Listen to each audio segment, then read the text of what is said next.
Guys, this is Tarot with Kittens, Weights, and Tarot, and today is a subscriber requested video on how to ground. People have asked me before, how do you ground yourself for your readings or, your mediumship sessions and things like that without going, too far off into floating into outer space. And, that does happen sometimes. So that's why I have to ground. I have to ground before I do my reading or any sort of spiritual work that I'm doing.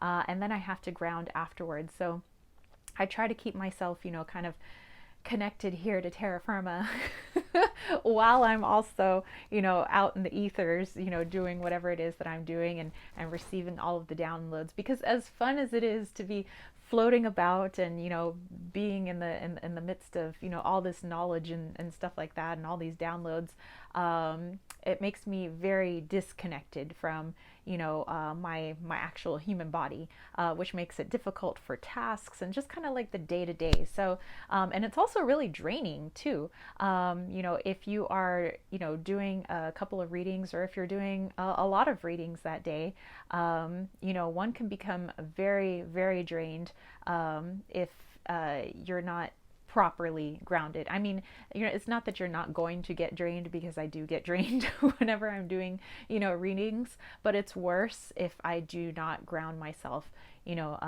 beforehand and after. Sometimes I'm in like a rush and I don't ground after my readings. My subsequent readings, I feel like it's like so difficult to get through them because like I'm really running on empty, and so it's like even worse if I'm not grounding. So, just a little FYI. So not to say that, people wouldn't get drained, with readings or their spiritual work or whatever it is that they're doing, but it would be even less so, so that you could still function, as long as you ground. These are just some quick little tips that, I do. Of course, people may do them differently, but people were asking what it is that I do personally, and I'm more than happy to share that. So first things first is I drink water. I make sure that during my readings, as people see me, like I'm constantly sipping on water. During my live chats, I'm sipping on water. Anytime where I know that my energy is going to get utilized quite a bit, I'm going to be sipping on water. I sometimes have my tea as well, but I'll have tea and water. For me, water just kind of brings me back into my body, back into myself. So I'm constantly hydrating. If I don't drink enough water, not only am I dehydrated, but really I think it does affect my readings as well. It seems like it's so much harder to, get the downloads and the information. So for me, water is grounding. That's one of the things, so before and after a reading, I will always have water, and I'm also doing it during my readings and during my spiritual work. Also, something that I do after every single reading, and even after my live chats and any sort of like spell work that I'm doing, is I always have a piece of chocolate. Of course, I have a lot of different types of dark chocolate, but this is just, they're quick and easy and they're like in a little package. I don't have to eat a ton of chocolate. Okay, yes, I love chocolate. Chocolate is delicious. It's like one of my favorite things. But just something about dark chocolate, not really milk chocolate, doesn't really sit well with me, but dark chocolate, it feels, I don't know, this I feel like I'm shot like right back into my body, and I feel revitalized. So this is like my little keto chocolates. But yeah, so all I need is a little piece. Like I don't need a ton of it. I just need a little piece to feel like, whew, okay, I'm back. And I've tried, various other foods and stuff like that, and it seems like chocolate for me personally works the best. So I don't know. Also, crystals. There are certain crystals that I always keep with me, either in my pocket or it's in my hand while I'm doing my reading, and something that I will sit with, after a reading or after the spell work. And those 3 different types of crystals, I'll use. I don't think I've ever used all 3 of them together. I'll just use one of them. So it'll be one of these 3. So one of these 3 is a petrified wood. This is actually one of my favorites to use, is petrified wood. I have a lot of pieces of that actually. And actually you could just go out and go hug a tree too. I have a tree in my front yard, so you could do that too if you needed to ground. But I also have obsidian. This is a natural piece of obsidian that actually one of my friends found. And then I also have tiger eye. So for me, it's just also really grounding. So it's one of those three stones for me personally. It might be different for other people. Some people might really like black tourmaline, or it's usually a darker type stone, but not always. You know, everybody's different, everybody's energy is different, and how their energy reacts with crystals is different. But for me personally, you know, those are my three. So it's petrified wood, it's obsidian, and it's it's tigerite. So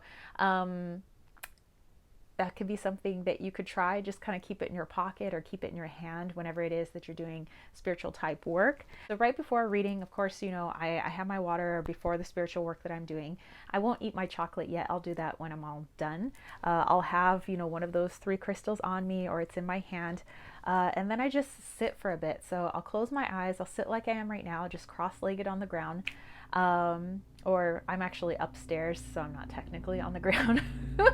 And I just imagine that there are roots just coming out from the base of my body, like my butt and my legs and everything. And I'm just like rooting into the earth, and I'm just like mingling my roots with the roots of all the trees and all the plants and everything around me. And until I feel like I am a part of this earth, because I am, but sometimes it's easy for us to feel, you know, disconnected. And so like our energy is kind of like up here, and it's like really good to bring us back down.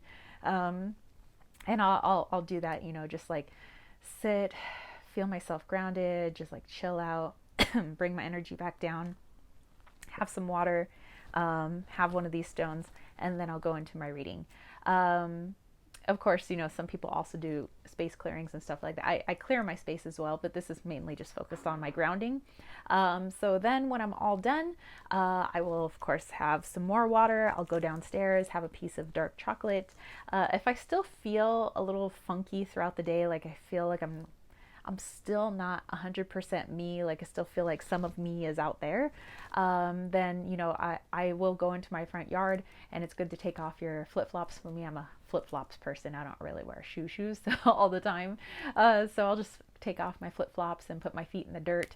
We don't really have grass here because we're more of a desert climate, but, you know, I'll just put my feet in the dirt, or I will literally put my hands on the tree that's in my front yard and just like breathe. That's all I do. Just breathe in, breathe out, just kind of feel the wind, you know, on you, just listening to the birds. There's usually butterflies always flying around my yard. Lots of birds. There's lots of birds in that tree, and there's lots of bees. It's a very bee tree. That tree hums with bees, and I love bees. So for me, all of that's very grounding, to just kind of like chillax, you know, feel the earth beneath my toes. And if you live in a place that's more of the concrete jungle, then, you know, I would suggest maybe getting a little potted plant and just maybe putting your hand on the leaf, and maybe just like, you know, obviously don't yank on the leaf, you'll like hurt your plant, but just, you know, like stroke the leaves a little bit and just breathe, you know, and maybe even, you know, playing in the soil just a little bit, or maybe just have a little pot where it's just soil if you wanted to do that, and just like use that to like ground your fingertips. Obviously, since you can't ground your feet in dirt if there's no dirt around you, you know, you could do that. So hands in the soil. For me, it's also very grounding when I'm working with my roses, because they get a treatment once a week. It's a little homemade treatment that I make, that helps to it's kind of like steroids for my roses, because they have their natural defense system. I basically give them more of their natural defense system so they can like ward off pests and disease and stuff like that, and keep my roses nice and healthy, because right now they are suffering because our weather's been crazy, and so a lot of my plants, the leaves have turned brown because the sun was just so penetrating, and like the heat and everything just like literally like crispified their leaves. So I'm trying to help all my plants right now, but all of that stuff that I do literally grounds me back into my body, because I am in the present and I have to have 100% focus on my plants. So that's another way to ground. So, you know, even if you don't have a green thumb, there are some plants out there that you just can't kill. So try a cactus. So anyway, I hope this video helped you. Like I said, it's just a few tips and tricks that I use to ground myself, you know, especially if I'm off in the ethers doing all of my spiritual stuff and my readings, and, you know, going and visiting the Akashic records and whatever it is that I do.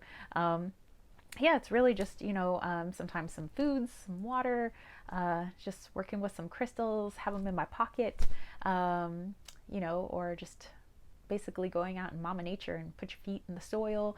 If you have grass, more power to you. I wish we had grass. Our water bill will not let us have grass. But yeah, so again, I hope this helped you. If you dug this video, don't forget to give it a thumbs up. Don't forget to click subscribe, and don't forget to click that ding ding ding notification bell for more videos just like this. And if you want to catch a reading from me, head over to www.kittensweightsandtarot.com. Not only do I have a plethora of readings, but I also have my room of body sprays, I have my salves, I have my travel witch altar pendants, my ancestral altar pendants, my rainbow bridge altar pendants to honor your furry, feathery, scaly loved ones. And actually, my rainbow bridge pendant that I have for our old cat Presley is actually in my little shadow box that I have to honor my ancestors for Dia de los Muertos. As I film this, it's November 2nd. Also in my shop, I have a newsletter that I send out on the 1st of every month, and that's the only time I email you anything. But it has witchy DIYs, arts and crafts DIYs, stones that I'm using, channels that I'm watching, etc., etc. If that interests you, definitely sign up. It's absolutely free. And you'll notice that there is a link to the Leon Mystery School on my website, so definitely go check it out. There are 6 fabulous teachers that teach you everything from Mayan astrology to past lives and working with ancestors and crystals and working with love spells and all kinds of different stuff. So definitely go check it out. I'm really, really stoked to be working with some wonderful people over there. And if you want to send a little love my way, think about joining the KWT tribe over at patreon.com/kittensweightsandtarot. A little bit goes a long way, and it helps me to create more and do more for you spiritual homies. All right, that's it for me, homies. So I will catch you later. Peace, love, and chicken grease. Peace out.